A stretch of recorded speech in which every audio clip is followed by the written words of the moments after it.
You are listening to Sales Optex. Visit us at salesoptex.com. Imagine this.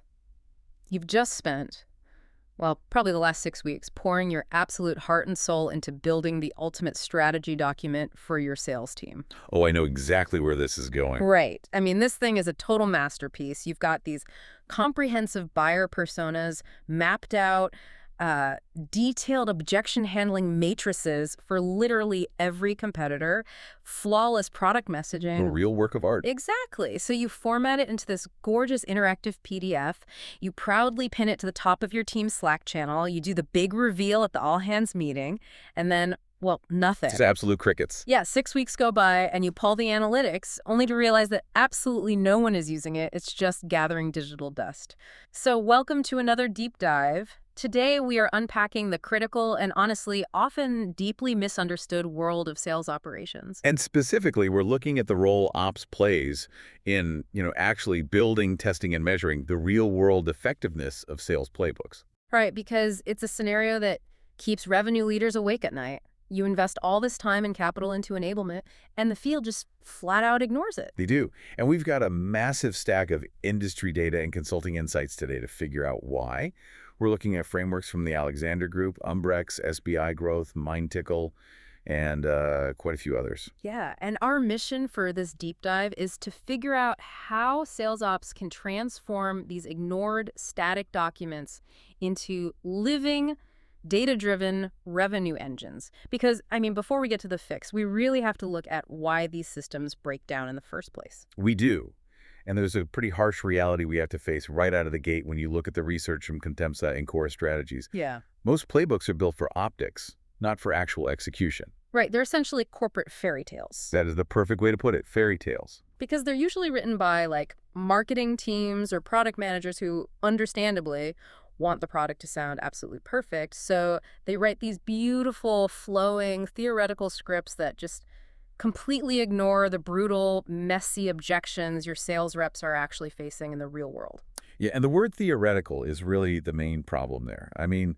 When a rep is in what SharpSell calls the moment of truth. Which is such a great phrase. It is, yeah. So they're sitting across from a skeptical buyer, right? Fielding a highly specific, very aggressive question about a competitor's pricing. They do not have time to hit Control F on a massive PDF to find the marketing-approved response. No, of course not. It creates this massive execution gap. There's the strategy you mapped out on paper, and then there's the chaotic reality of a live conversation. Static playbooks are basically built for a classroom environment. Right. They assume the buyer is just going to politely wait while the rep consults the manual. Okay, let's unpack this, because handing a sales rep a 50-page PDF manual while they're staring down a skeptical customer is, well, it's like handing someone a copy of War and Peace in the middle of a knife fight. That's a vivid image, but yeah, it's accurate. It's not just unhelpful, it's a massive distraction. But wait, let me push back on this fundamental concept for a second. Sure, go ahead. If you're listening to this and you're in ops, you might be thinking, isn't a playbook basically just the exact same thing as our sales process? If the whole team already knows the process, why do we even need a separate guide? Well, see, that confusion right there between process and playbook, that's actually one of the primary reasons these initiatives fail. The team at Sprouts.ai makes a really vital distinction here. Okay, lay it on me. A sales process defines the overarching stages of a buyer's journey. So, prospecting, discovery, proposal, negotiation. It's the map. It tells you exactly where you are. But the sales playbook is the tactical execution within those stages. It's the specific scripts, the battle cards, the exact questions you need to ask to get from discovery to proposal. So it's like the survival guide for the map. Exactly. It's the survival guide. And when sales ops builds that survival guide, they usually fall into a few massive traps, which the Alexander Group highlighted in their data. Right. Ops teams tend to go to extremes. Like the first pitfall is that temptation to just boil the ocean. You try to map out every single possible edge case scenario. Which nobody wants to read. Yeah, it results in a 100-page document that just completely exhausts the rep. And then the opposite trap is making it way too narrow, right? You just give them this loose framework. Yeah, and that creates what they call bright, shiny objects. Right, where reps abandon the playbook entirely for, the next cool AI tool or whatever, because the playbook lacks any actual substance. Yeah. And then the third trap, which honestly we see absolutely everywhere, is building it in isolation. Oh, this is huge. If the frontline manager isn't actively using that playbook in their weekly coaching sessions with the rep is never going to look at it, period. So the question becomes, if the massive PDF doesn't work and the loose framework doesn't work, how do you architect something that actually survives contact with the field? Well, we have to completely change the structure. I mean, a modern sales cycle is no longer a linear path. Right. The Brevet Group has this great analogy. They say modern sales is much more like a Rubik's Cube. A Rubik's Cube, okay. Yeah, because you have different buying stages, multiple personas. I mean, you might be talking to a CTO one day and then a CFO the very next day. With totally different priorities. Exactly. You have varying triggers, different competitors, and it's all shifting at once. Therefore, your playbook has to be entirely situational. Think about an NFL football playbook. They don't just have a master list of plays they run in chronological order. They have a specific section just for the red zone, when the field is condensed and the pressure is at its absolute highest. Right. Or they have plays specifically for a third down with long yardage. Yeah, exactly. A sales playbook needs to be just as context specific. And this is where the research from Axis Consulting provides a really, really practical solution. You have to take the playbook out of the Google Drive entirely and embed it directly into the CRM. Yes. You have to bring the knowledge to where the work is actually happening. If your reps live in Salesforce or HubSpot all day, that is where the playbook must live. So let's visualize how that actually works, because this is cool.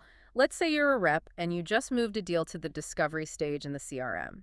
The moment you change that dropdown, the exact qualifying questions you need for that specific industry should automatically pop up on your screen. Right. Or if you tag a contact's role as procurement, the CRM should instantly serve up the objection handling battle card for your pricing structure. Because procurement is going to grind you on price. They absolutely are. And that level of integration, it really solves the War and Peace problem you mentioned earlier. Yeah. You aren't giving them the whole book. You're giving them the exact paragraph they need at the exact second they need it. That makes so much sense. But sales ops also has to structure that embedded knowledge really carefully so the CRM doesn't just become a cluttered mess. Right. You don't want pop-up fatigue. Exactly. Yeah. So the researchers at Alexander Group recommend an 80% rule for this architecture.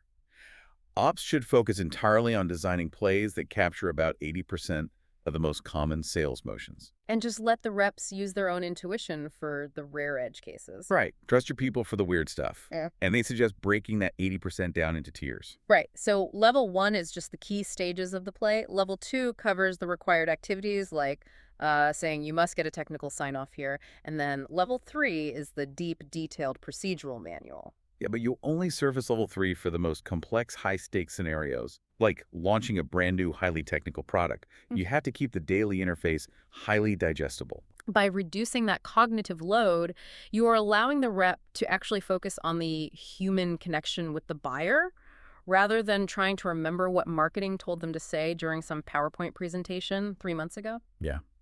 And the upside of this CRM integration is frankly staggering when you look at the data from Axis Consulting. It really is. I mean, companies that embed the strategy right into the workflow see a 25% to 40% faster ramp time. Think about what that does to your bottom line. Seriously, new hires get up to speed months faster because the system is literally guiding them through their first deals step by step. Plus, you see a 15% to 30% improvement in stage-to-stage conversions. It's massive. That is massive revenue growth, completely independent of your product or your pricing, just from putting the right information in front of the rep at the right time. But here, building this embedded system creates a completely new challenge for you as a sales ops leader. Architecture is really only half the battle. How do you actually know if anyone looking at these embedded plays? Right. Here's where it gets really interesting. We need to track utilization. But let me play devil's advocate here for a second. Okay. Don't we already have tools for this? Like, if you want to know if the team understands the new pricing playbook, can't you just check the learning management system, the LMS, to see who completed the certification module? Or, on the flip side, isn't tracking every single click a rep makes inside the CRM getting a little too, big brother? Are we turning sales ops into the surveillance state? It's a completely fair concern from the rep's perspective, right? Nobody wants to feel spied on. Yeah. But from an ops perspective, we have to fundamentally reframe what we are measuring. The insights from MindTickle are pretty ruthless on this point. Yeah. You have to kill vanity metrics. Ooh, kill vanity metrics. Yeah. Passing a multiple-choice quiz in the LMS on a Friday afternoon means absolutely nothing when a rep is getting grilled by a CFO on a Tuesday morning. Training completion tells you nothing about field execution. Sales ops needs to measure content utilization during active sales cycles. It's not about surveillance to punish them. It's about telemetry to support them. Telemetry, like a race car. You need to know how the engine is performing on the actual track, not just when it's sitting in the garage. Exactly. And there is this incredible, highly specific detail from Sharp Cell that illustrates this perfectly. They call it the 30-second rule. This is such a great metric. It is. Knowing a rep watched a training video 6 weeks ago, that's a vanity metric. But if your dashboard shows that a rep opened the, say, competitor X objection handling battle card exactly 30 seconds before they dialed the phone, and they subsequently closed that deal, well, that proves your strategy is actually working in the real world. Because you can draw a straight line from the playbook directly to the revenue. Exactly. And to capture that data, you need what Umbrex calls an ops telemetry dashboard. Yeah. You really have to move far beyond basic CRM reporting like calls made or emails sent. Those are dead metrics. Right. You need to track metrics like time to first step. When a new opportunity is opened, how quickly does a rep actually activate the relevant play? You track the specific asset views per opportunity. And most importantly, you track conversation alignment scores. Oh, this is where the AI conversation intelligence comes in. Tools like Gong or Chorus. Exactly. You use AI to scan the actual transcripts of the live sales calls. The AI isn't just looking for filler words. It checks if the rep actually used the required framework. Like, did they uncover the economic buyer? Yes. Did they ask the specific questions required to establish quantified pain?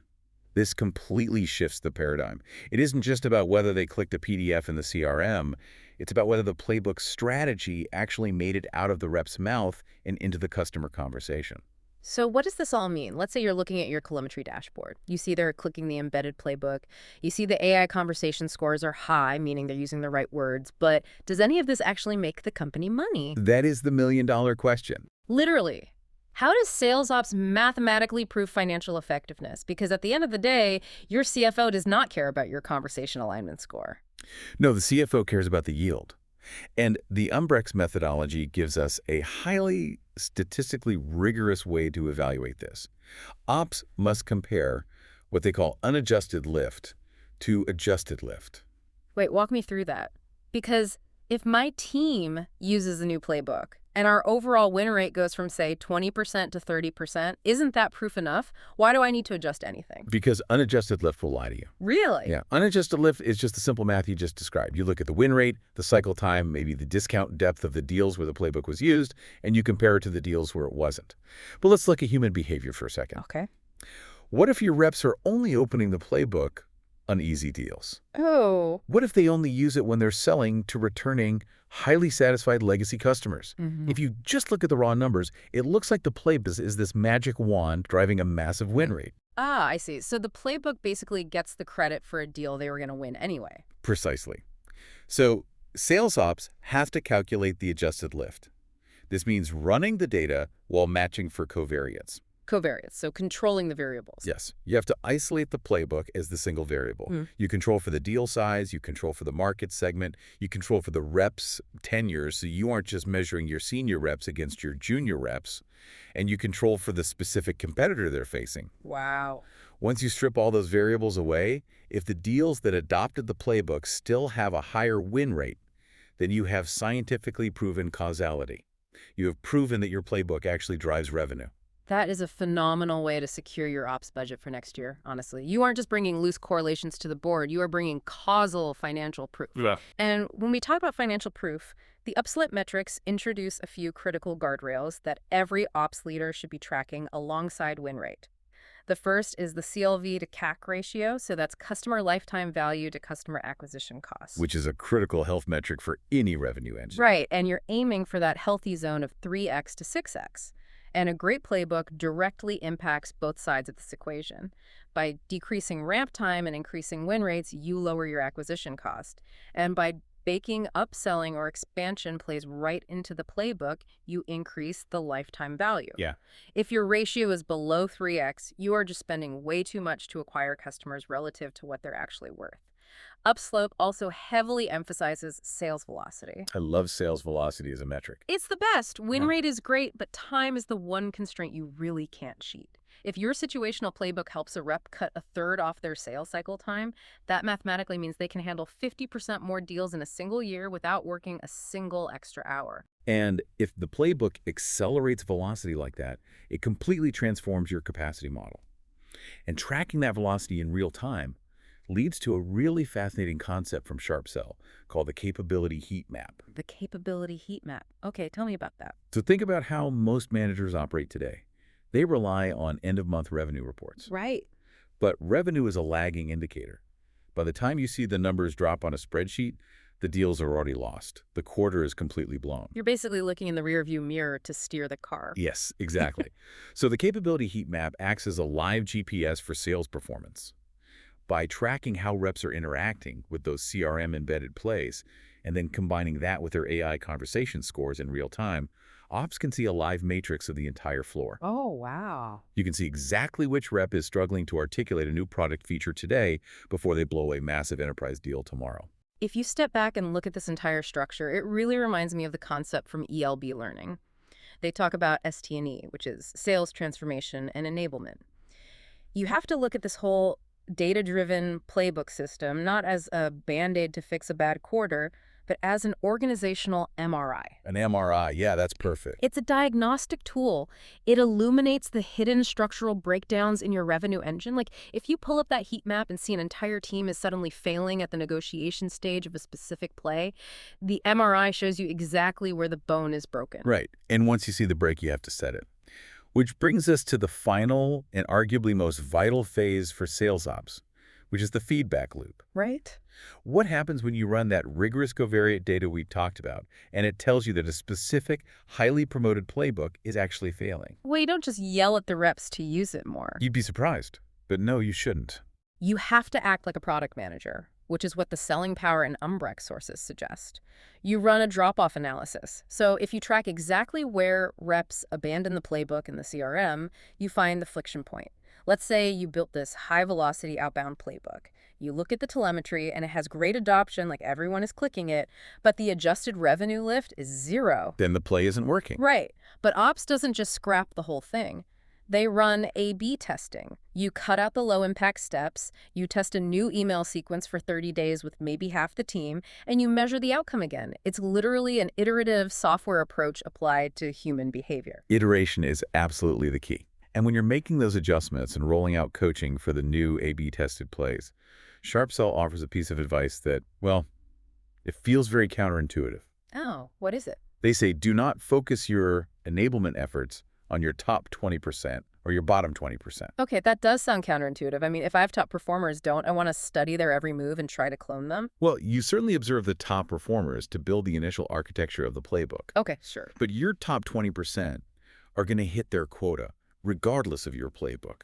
They have this intrinsic instinct and deep industry relationships. And your bottom 20%, frankly, might simply be in the wrong role or require fundamental performance management. Right, that's an HR issue, not a playbook issue. Exactly. Sales ops should ruthlessly target the middle 60%.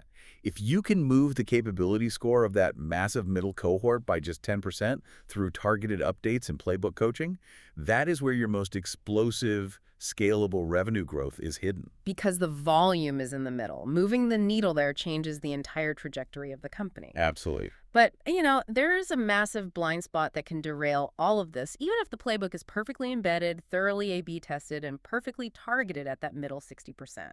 And this is something you really have to evaluate if you run a sales team. The research from SPI Growth highlights something called the manager's burden. Oh, this is such a critical point. Right, we build all these brilliant AI-driven playbooks for the frontline reps, but what about the manager playbooks? Often, the entire enablement system just collapses because the managers are completely overloaded. I mean, they are drowning in forecasting fire drills, HR compliance, and, jumping on calls to close deals for their reps at the last minute. It is arguably the single biggest point of failure in any revenue organization. You can build the most intelligent, situationally aware playbook in the world, but if the frontline manager does not use it during their weekly one-on-one coaching sessions to reinforce those specific behaviors, the playbook will eventually become shelfware. Yep. SBI Growth points out that if we index too heavily on just process and CRM compliance, and we don't actually empower managers with the time and the streamlined tools to coach to the playbook, we are setting the entire system up to fail. Ops has to architect the system to serve the manager just as much as the rep. Absolutely. You cannot expect a manager to enforce a strategy they don't even have the bandwidth to read.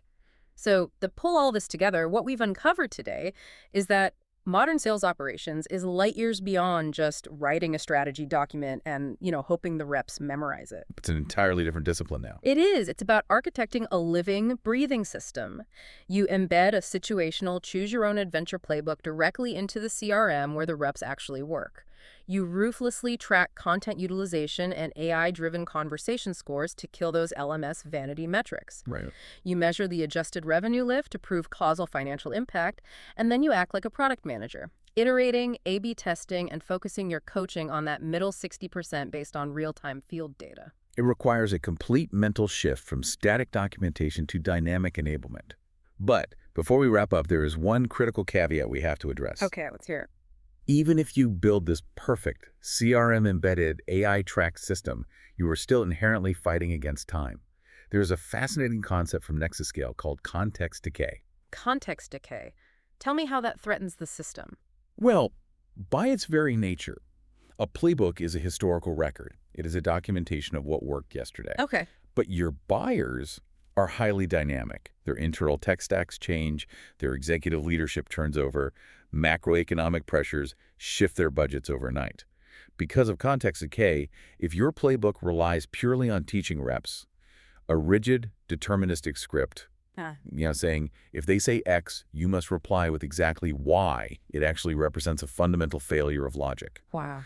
The script will inevitably break the moment a prospect introduces an unexpected variable. Oh, wow. So if we over-engineer the playbook to be a perfect script, we might actually be making our reps less adaptable, like we turn them into robots who just freeze when the customer goes off script. Precisely. Mm-hmm. The ultimate goal of sales ops shouldn't just be blind compliance to a script. It should be using the playbook to teach the underlying reasoning behind the strategy. When a rep understands the why behind a specific play, they can independently adapt the how when the rigid script breaks down in the real world. That is a phenomenal point to leave you with. It poses a serious question for you to ponder regarding your own enablement strategy.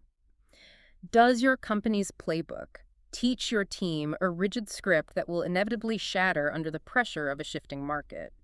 Or does it teach them the underlying reasoning they need to actually win the deal when the completely unexpected happens? It's the ultimate test of a playbook. It really is. Take a hard look at your own organization's sales metrics and ask yourself if you're holding a living revenue engine or just a beautiful copy of War and Peace in a Knife Fight.